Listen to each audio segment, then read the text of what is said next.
아직 주님께서 제자들과 함께 계실 때에, 이 땅에 계실 때 주님께서 제자들에게 이렇게 말씀하신 적이 있습니다.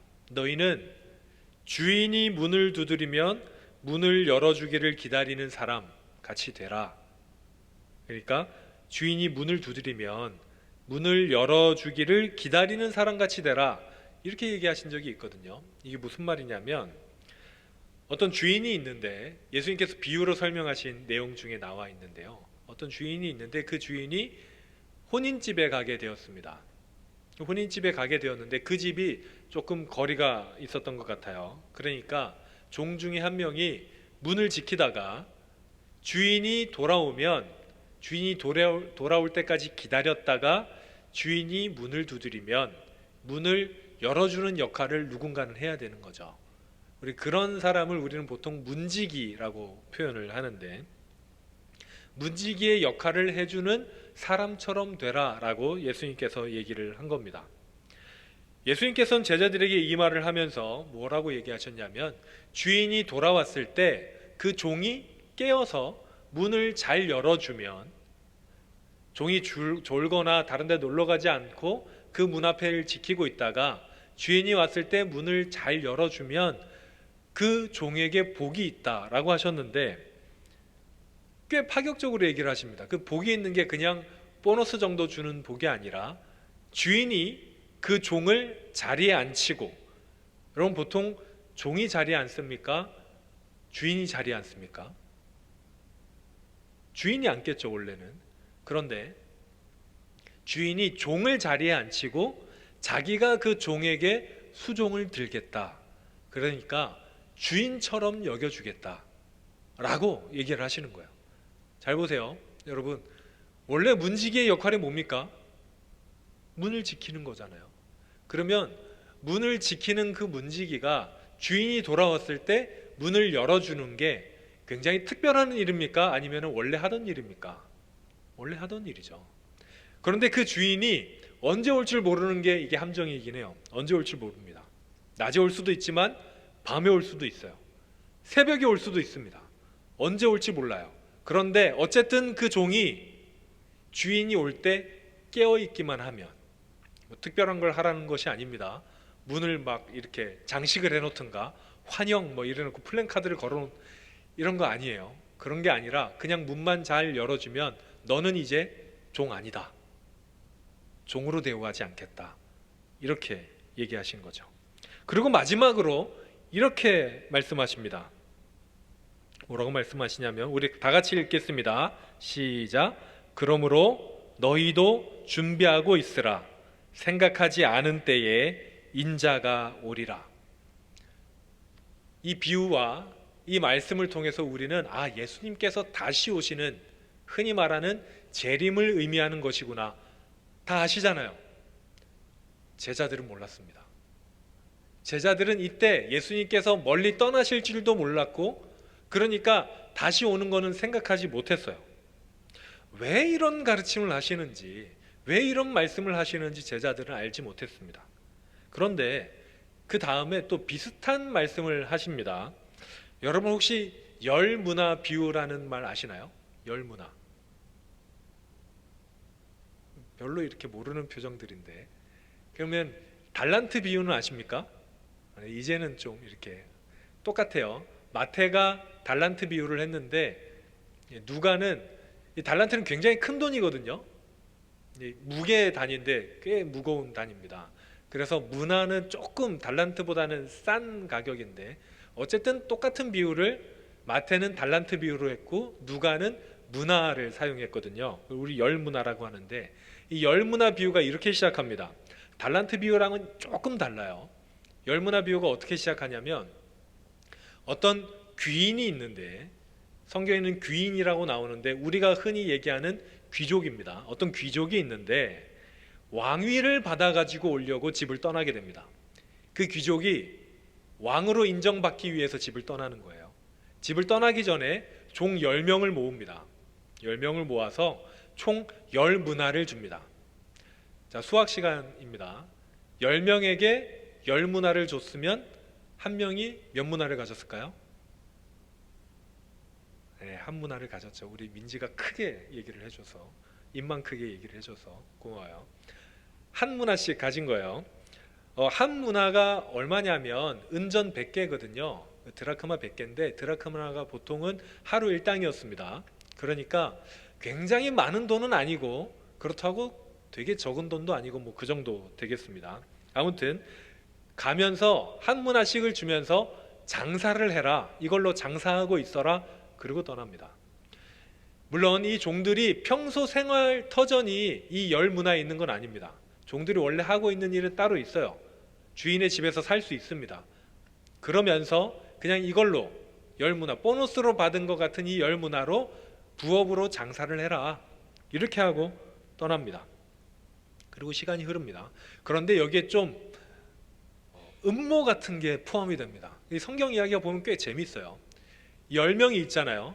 10명 중에 한 명이 뒤로 사람을 보내요. 뒤로 사람을 보내서 우리는 이 사람을 왕으로 원하지 않습니다. 라고 한 이 종이 한 명 있는 거예요. 여러분, 제가 지어내는 게 아닙니다. 예수님 비유 중에 있어요. 제가 이거를 예전에 어떤 그 청년한테 얘기를 해주니까 목사님이 지어낸다고 하더라고요. 성경 보면 나옵니다. 뒤로 사람을 보내서 이 사람을 저희는 왕으로 원하지 않습니다. 그러니까 그 주인을 왕으로 원하지 않는 사람이 10명 중에 한 명이 있는 겁니다.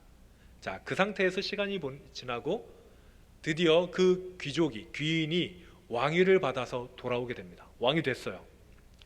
여러분, 왕이 되면 통치권을 가지죠. 그 근방을 다스리는 권세를 가집니다. 그리고 나서 이제 종들이 장사를 어떻게 잘했나 보고를 받죠. 한 종이 와서 자랑스럽게 얘기합니다. 주인님, 저는 한 문화를 가지고 10문화를 남겼습니다. 굉장히 장사를 잘했던 종 같아요. 10문화를 남겼어요. 그러니까 주인이 뭐라고 얘기하냐면, 너가 작은 일에 충성하였으니 이제 10고을의 권세를 맡기겠다. 고을 10개를 맡깁니다. 왕의 권한이죠. 그냥 귀족이었을 때는 고을을 맡기지 못합니다. 왕이 됐으니까 고을을 맡길 수 있는 거죠. 10고을의 주인이 되게 해줍니다. 종이었는데 주인이 되는 거예요. 그리고 다른 사람이 와서, 주인님, 저는 5문화 남겼습니다. 한 문화 장사해서 5문화 남겼습니다. 그러니까 뭐라고 하십니까? 너도 착한 종이다. 그러니까 5고을을 맡아라. 이렇게 얘기하십니다. 그런데 어떤 사람이 한 명 와서, 그 10종 중에 한 명이 와서 수건에 싸둔 그 문화를 주인에게 주면서 이렇게 얘기합니다. 주인님, 저는 주인님이 너무 무서운 분이라서 겁이 나서 감히 이 돈을 쓰질 못했습니다. 그냥 주인님 돈이 여기 있으니까 가져가십시오. 라고 얘기했습니다. 물론 그때 그 주인이 이렇게 얘기하긴 해요. 야, 차라리 내가 너한테 이거 그냥 받을 거였으면 은행에 맡겨서 이자 받지. 왜 내가 너한테 이걸 맡겼겠니? 그런데 이게 중요한 게 아니라 뭐냐면, 주인이 드디어 찾습니다. 자기를 왕으로 원하지 않는 사람을 찾은 거예요. 누굽니까? 아무 장사를 하지 않는 사람. 여러분, 다른 사람들은 주인이 올 거라는 걸 알았기 때문에, 왕위를 받아서 올 거란 걸 알았기 때문에 주인이 부탁한 장사를 합니다. 조금 열심히 한 사람도 있고 잘한 사람도 있고 좀 못한 사람도 있지만, 장사를 한 사람들은 다 주인에게 착하다는 칭찬을 들었어요. 그런데 딱 한 명만은 주인이 오지 않을 거라고 생각한 사람이 있습니다. 누굽니까? 나는 이 사람을 왕으로 여기지 않습니다 라고 뒤로 사람을 보낸 그 종입니다. 그 종은요, 주인이 올 줄 몰랐어요. 안 올 거라고 생각했습니다. 그러니까 그 종은 준비하지 못했죠. 주인이 말한 장사를 하지 못했습니다. 여러분, 이 사람들에게도, 이 종에게도 아까 말한 예수님의 말씀이 똑같이 적용됩니다. 우리 누가복음 12장 40절 말씀을 우리 한 번 더 같이 읽겠습니다. 시작. 그러므로 너희도 준비하고 있으라. 생각하지 않은 때에 인자가 오리라. 여러분, 제자들은 예수님께서 왜 이런 가르침을 2번이나 주셨는지 사실 그때는 잘 알지 못했습니다. 혼인집에 갔다가 주인의 문 열어주기 위해서 기다리는 그 비유와 또 열 문화를 나눠준 그 귀족의 비유를 사실 잘 이해하지 못했습니다. 이 비유는 다 비슷한 이야기들이죠. 주인이 어디를 갑니다. 그때 동안 기다려야 되는 거예요. 그런데 그냥 기다리는 것이 아니라 한 가지 사명을 가지고 기다립니다. 누군가는 문을 열어주어야 되고 누군가는 장사를 해야 됩니다. 주인이 맡긴 사명을 하면서 주인을 기다리는 그 가르침을 왜 줬다고 생각했겠습니까? 제자들은 알지를 못했습니다. 그런데 알지 못했던 제자들이 오늘 본문의 장면에서 이 가르침이 예수님이 이것 때문에 이렇게 우리에게 말씀해 주셨구나를 알게 되죠. 오늘 본문의 이야기를 통해서 말이죠. 오늘 본문은 예수님께서 승천하시는 장면입니다. 여러분 오늘 본문을 얼마나 자세히 좀 보셨을지 모르겠어요. 평소에 예수님께서 승천하시는 장면은 마가가 기록했고 누가가 기록했습니다. 성경에 딱 3번 나오는데 누가가 오늘 사도행전까지 기록했으니까 딱 2명이 승천에 대해서 이야기한 겁니다. 마가는 마가복음에서 주님의 승천을 이렇게 소개합니다. 마가복음 16장 19절에 주 예수께서 말씀을 마치신 후에 하늘로 올려지사 하나님 우편에 앉으시니라 이렇게 소개하거든요.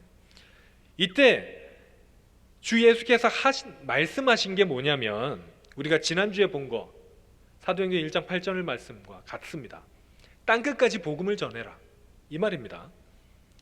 마태, 마가, 누가가 동일하게 예수님의 마지막 말씀으로 기록한 게 바로 복음 전파, 선교, 하나님의 말씀을 땅끝까지 전하고 제자를 삼고 세례를 줘라 이 말씀입니다.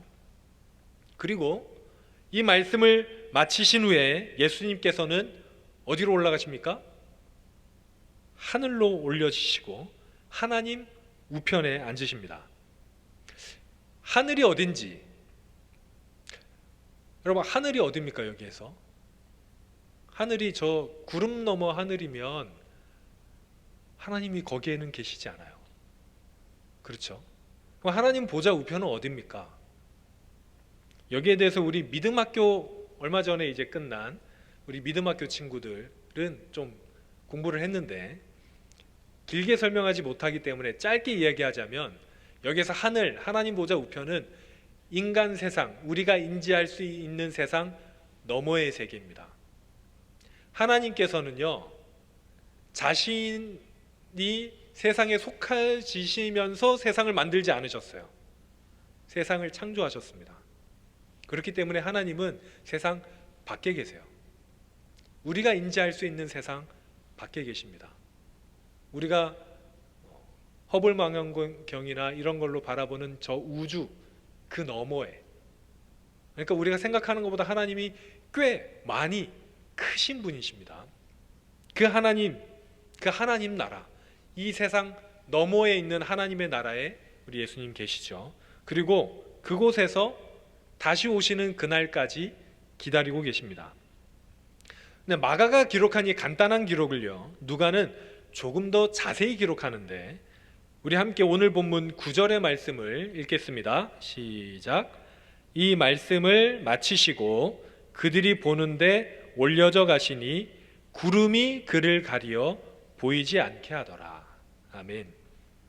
자, 마가의 말씀과 좀 비슷하죠. 복음 전파, 선교, 너희는 땅끝까지 내 제자를 삼아라 사람들을 이렇게 얘기하신 다음에 예수님께서 제자들 앞에서 하늘로 올려져 가십니다. 그리고 마가에 나오지 않은 좀 특별한 현상이 있는데 무슨 현상입니까? 구름이 있어요. 여러분 구름이 뭘까요? 구름, 오늘 지금은 엘리야 때처럼 찬양했었죠. 그때 예수님께서 뭘 타고 오신다 그러셨습니까? 구름 타고 오신다 그랬잖아요. 이 말씀 또 예수님께서 직접 하신 말씀에 근거한 찬양 가사인데 구름 타고 오시는 예수님, 구름에 휩싸여 하늘로 올라가신 예수님, 구름이 뭘까요? 저는 이 교회 중학교 1학년 때부터 다녔는데 중학교 3학년쯤에 이 말씀을 처음 본 것 같아요. 그때 저는 근두운인가 이렇게 손오공이 타고 다니는 구름 있잖아요. 뭐 이런 거 상상했었는데 그게 아니라 여러분 구름은 항상 구약에서부터 신약까지 하나님의 영광과 능력을 상징합니다. 구약에서 성막에 항상 하나님의 임재가 있을 때 구름이 내려왔어요. 하나님의 임재가 없을 때 구름이 올라갑니다. 그리고 이스라엘 백성에게 이 길로 인도해라, 이 길로 가라라고 인도하시는 그 하나님이 구름으로 나타나셨어요. 구름이 이스라엘 민족을 인도했습니다. 신약에서도 구름은 항상 하나님의 임재와 관련이 있었는데요. 특별히 변화산 사건이라고 여러분 혹시 아시는지 모르겠는데, 예수님께서 신령한 몸으로 변화하실 때 그때 구름이 임합니다. 그래서 구약에나 신약에나 구름이라고 하면 하나님의 영광과 임재를 상징하거든요. 하나님의 능력을 상징합니다. 그러니까 예수님께서 구름에 휩싸여서 하늘로 올려지신다는 것, 하나님의 나라로 옮겨진다는 것은 하나님의 능력으로, 하나님의 힘으로 하나님의 존재가 예수님을 하늘로 올려보내신다라는 이야기가 되겠습니다. 여러분, 이게 얼마나 놀라운 광경입니까? 우리는 사실 매번 듣기 때문에 이게 뭐 그냥 넘어갈 수 있는 장면이기는 한데, 그런데 제자들에게는 이게 굉장히 놀라운 장면이었습니다. 그러니까 제자들이 그 다음에 10절에 보니까 자세히 하늘을 쳐다보고 있는 거예요.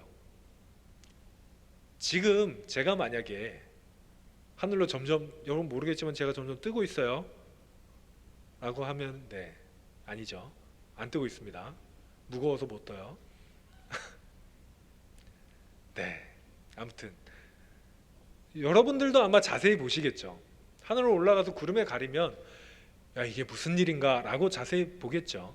그런데 자세히 보고 있으니까 곁에 흰옷 입은 두 사람이 나타납니다. 흰옷 입은 두 사람.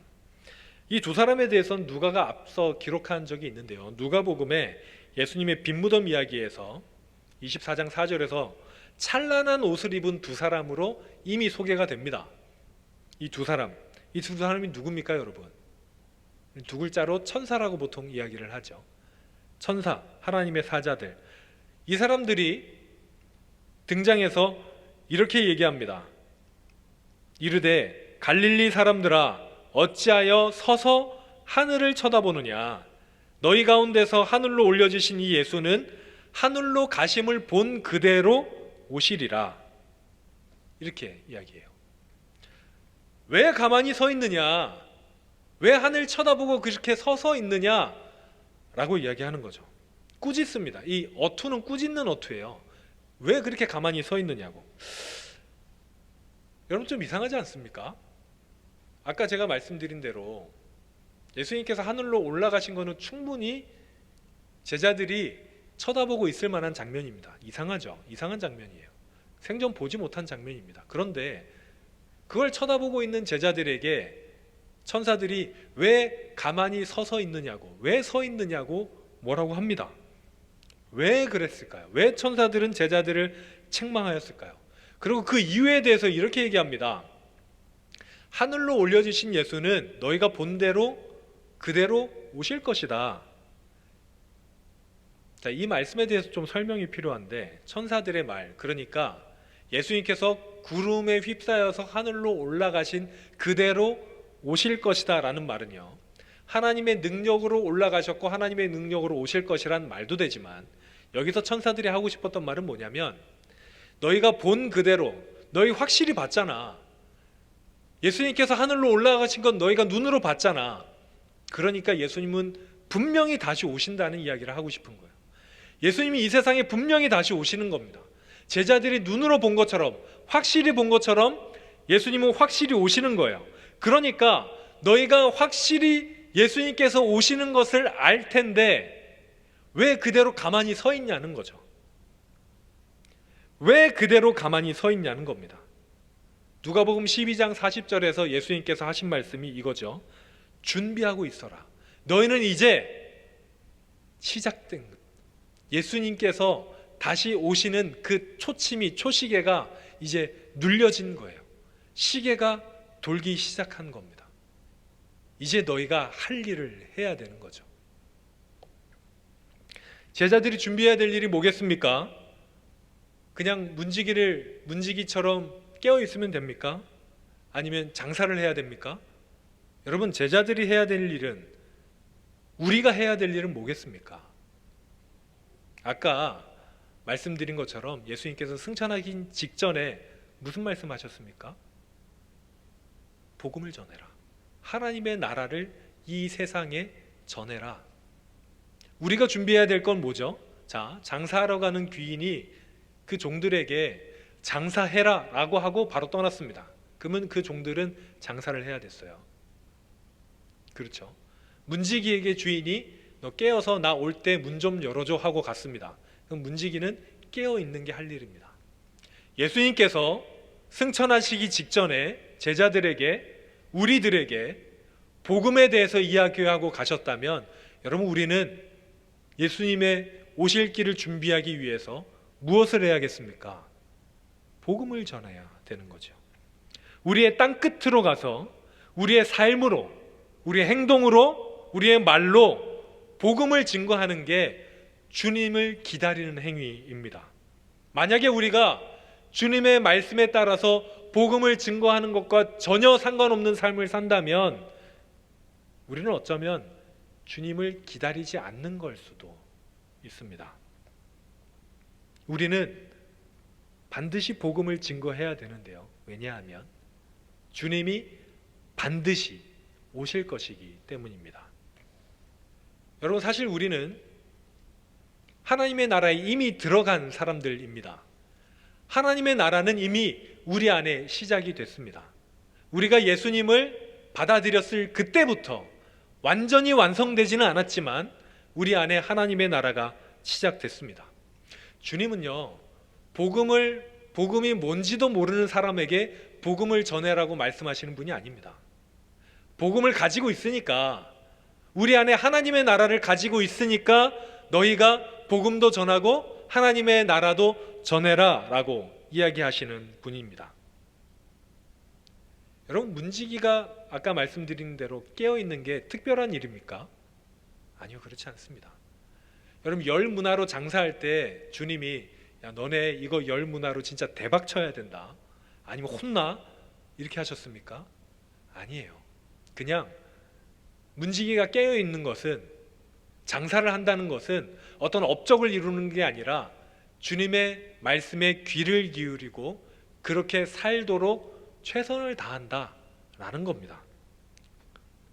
그러니까 문화를 가지고 장사한다는 것은 다시 오실 주님이 나의 주님이 맞습니다 라는 것을 인정하는 행위인 거죠. 그럼 우리한테 적용시키면 뭡니까? 우리가 복음을 전한다는 것은 우리의 주인이 주님이시라는 것을 인정하는 행위입니다. 복음을 전하는 것은 다른 말로 주님을 기다리는 것, 복음으로 우리의 삶을 산다는 것은 우리가 주님을 왕으로 기다린다는 것, 그 말과 똑같습니다. 사랑하는 여러분, 예수님이 우리의 주인이십니다. 믿습니까? 별로 안 믿는 것 같은데 다시 한번 물을게요. 사랑하는 여러분, 예수님께서 우리의 주인이십니다. 아멘. 우리의 주인이신 주님은요, 우리를 창조하시고 여러분을 만드셨고, 창조한 여러분들이 죄로 인해서 죽어가게 되니까 그 죄에서 건져주시기 위해서 십자가에 달리신 분이십니다. 여러분, 우리는 원래 살아있는, 원래 천국에 들어갈 존재가 아니에요. 그런데 주님이 십자가에 달림으로써 우리를 하나님의 나라로 인도해 주셨습니다. 그래서 우리 안에 하나님의 나라를 시작해 주셨습니다. 그래서 우리가 다른 것 하는 게 아닙니다. 주인이 열무나 장사하는 사람의 외모를 보지 않아요. 그 사람의 스펙을 보지 않습니다. 어떤 다른 업적을 보지 않습니다. 얼마나 대단한지를 보지 않아요. 말을 얼마나 잘하는지도 보지 않습니다. 딱 하나 봐요. 시킨 대로 했는지, 부탁한 대로 했는지. 주님께서 마지막 날에 우리를 보실 때 다른 것 보지 않으십니다. 우리가 지금 얼마나 잘 사는지 그거 보지 않으세요. 딱 하나 보십니다. 부탁한 대로 했는지, 믿음으로 살았는지, 복음으로 살았는지, 나의 자녀로 살았는지, 그것 보십니다. 그래서 우리가 주님을 맞이하기 위해서, 기다리기 위해서 해야 될 것이 무엇입니까? 복음으로 사는 겁니다. 복음이 우리의 삶이 되고 복음이 우리의 인생이 되게 사는 것입니다. 직업은 따로 있을 수 있죠. 우리가 살아가는 생업은 따로 있습니다. 우리가 하는 행동은 다 다릅니다. 우리가 기뻐하는 것도 다르고 즐기는 것도 다르고 다 다를 수 있어요. 그런데 그 끝은 하나여야 됩니다. 그 끝은 복음이어야 돼요. 사랑하는 여러분, 복음을 위해 사시는 우리 청년들이, 우리 성도님들이 되시길 바랍니다. 그게 다른 말로 주님을 기다리는 삶입니다.